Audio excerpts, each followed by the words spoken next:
Welcome back to the Mrs. IE 427 channel, everybody. Today I'm working on a fun project. I think those of you with a creative sense will really kind of dig this. If you follow us on Facebook, we did a very similar project before. We called it the Ultimate Mailbox. And how we got to the Ultimate Mailbox was basically our existing mailbox was hit. And so I wanted to create a mailbox that was somewhat impervious to vandals. And then our mailbox was hit again, and we fortified the Ultimate mailbox and made it even better. We have a very similar mailbox here at the old/new IE 427 garage. We actually did this mailbox first. Because we are in the trades, we made a mailbox post out of some 4-inch electrical conduit, and we put a 4-inch weatherhead, which is the basically the wire entrance for cables to come into your house or into your business or your building, on top of it. It made a very cool looking mailbox. But when I did the mailbox at my house, where the IE 427 shop used to be,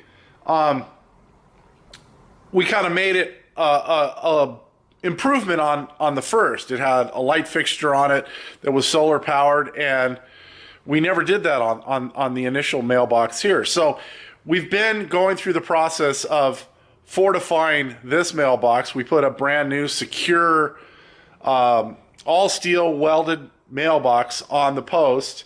And now I'm going through the process of putting a solar light on this mailbox post as well. So what I started with is I started with one of these solar lights from Harbor Freight. And you can see I took the top of it. Everything that you need is housed within the top portion of this. And this is actually not a bad deal. This is glass, so it's not plastic. And the stem is stainless steel. So even though I only paid $4.50 plus tax for this light fixture, it's actually pretty nice piece. It kind of breaks my heart to throw it away, but I used that for all the components that are housed in this light fixture that we're going to put on the mailbox. Now, I can buy one of these light fixtures at my local electrical wholesale house. Problem is, they're like $40 a piece, even with my discount.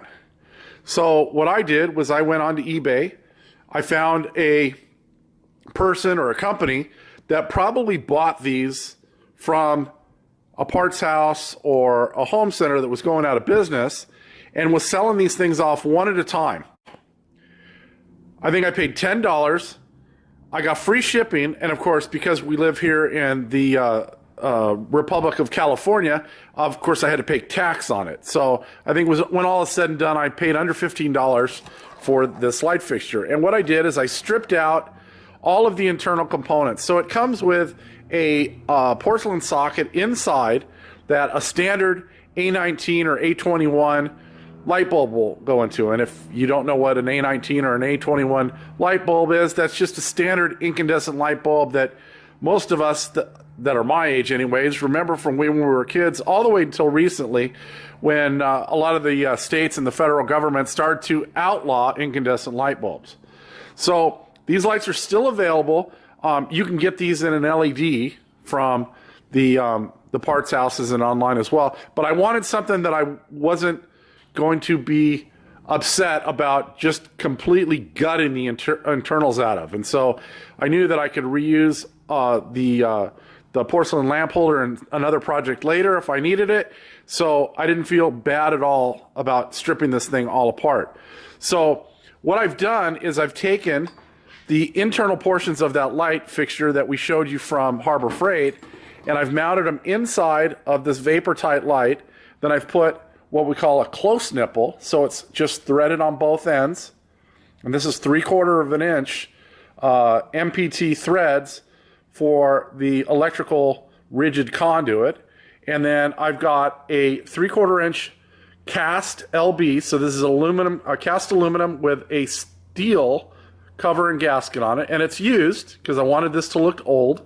And then I've got another nipple on here that is about a 2-inch nipple that is going to go into the side of our mailbox out at the street. And then I've got a couple of wires hanging out of there.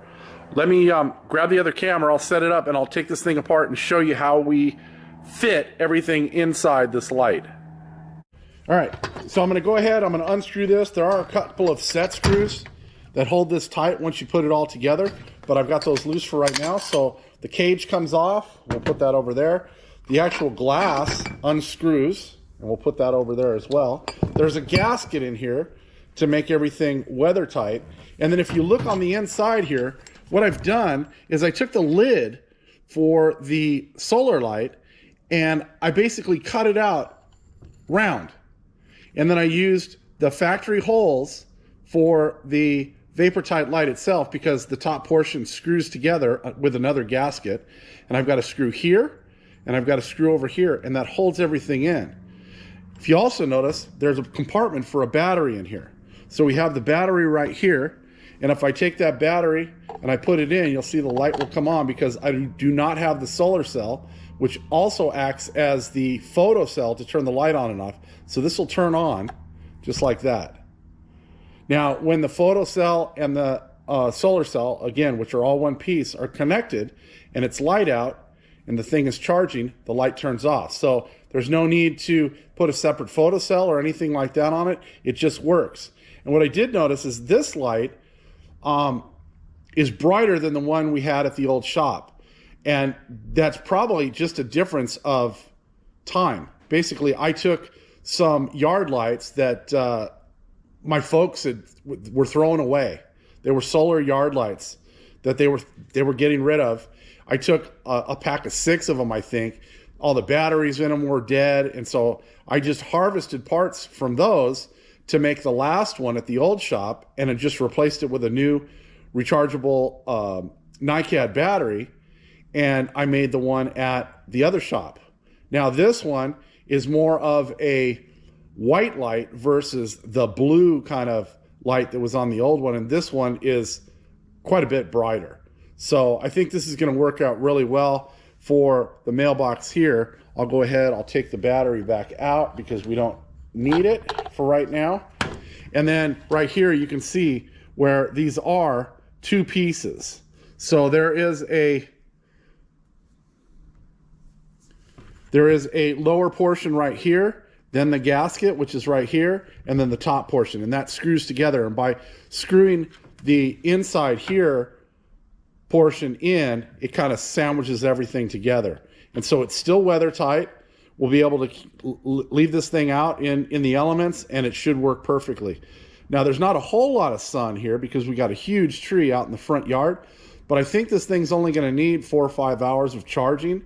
And I've got the weatherhead set up so that the charging solar panel is facing south. So we should get plenty of light for the first probably 6 to 7 hours of the day. The only time we're really going to have issue is maybe in the wintertime when the sun sets earlier. But we'll see. We'll play it by ear.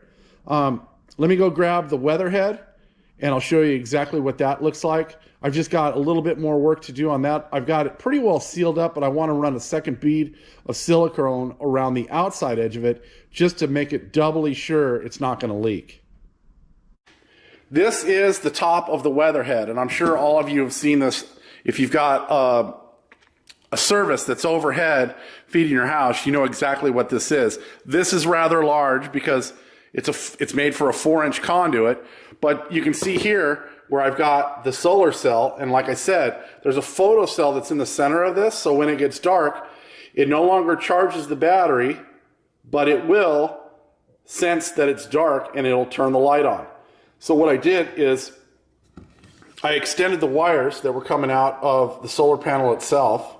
So I've got this pigtail, and I've got corresponding blue and black wires on the actual light fixture itself that are going to feed power from the solar cell into the light fixture.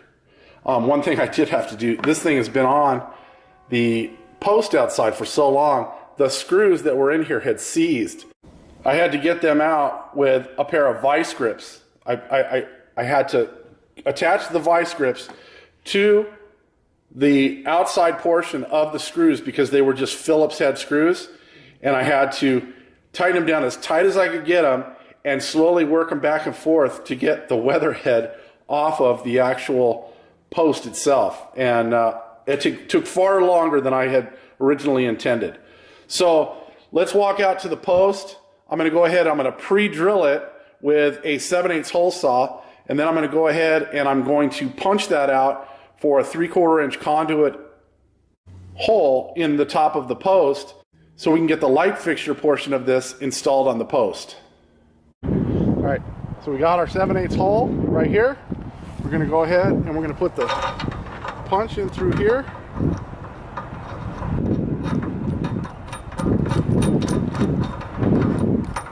And if you don't have a punch, you don't have to use a punch. You can actually use an 1 1/8 hole saw, and that'll give you the opening for a 3/4 inch conduit.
So we're going to take one of the lock nuts off,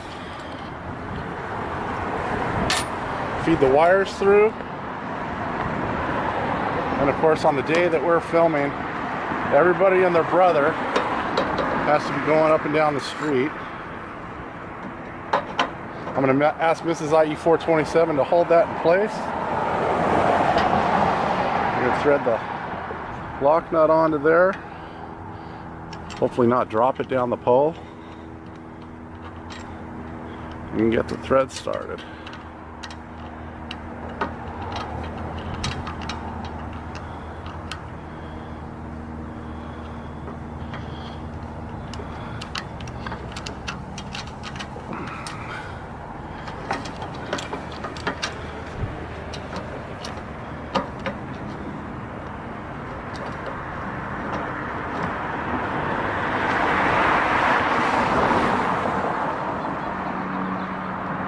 Alright, so now we'll go back in the shop, we'll grab the weather head, we'll make up the 2 wires here, put the weather head on, and then we'll go ahead and we'll put the glass globe and the cage onto the light fixture. Oh.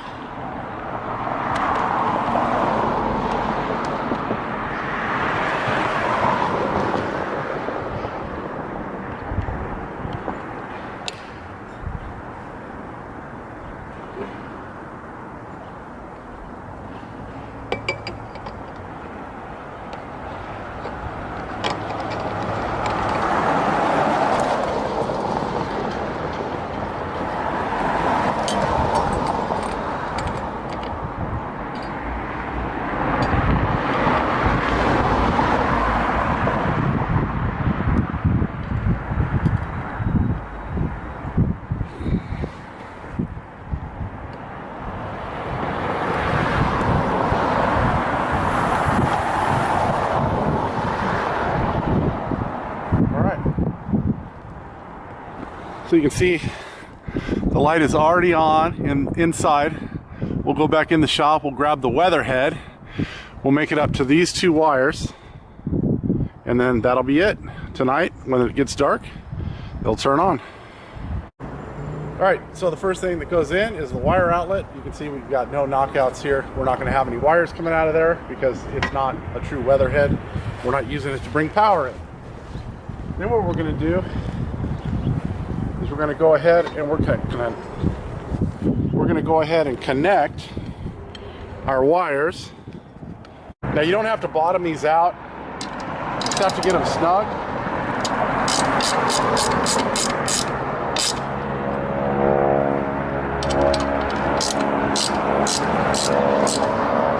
You just don't want it to pull off. And then our light is now off. So we'll come back out here after it gets dark tonight and we'll show you what this looks like from the street. And here it is at night, everybody. So you can see once it got dark, the photocell slash solar panel turned the light on, and it's plenty bright.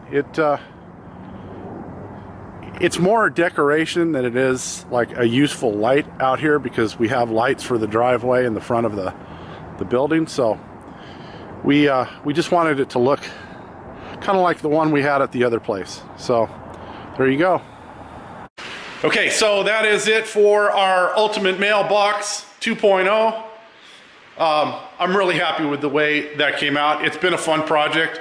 I've got a lot on my plate right now. Both Mrs. IE427 and I both have a lot on our plate, but I found a little bit of time here and there to get that light put together, and then of course today installed it. So I'm hoping you all enjoyed it. A lot of the techniques and the parts that I used on this can easily be used on other projects. So keep that in mind when you have a project that you want to do on your house or your yard. And if you're enjoying the content here, please do the like, the share, the subscribe, all that kind of stuff. We'll see you next time. Have a great day.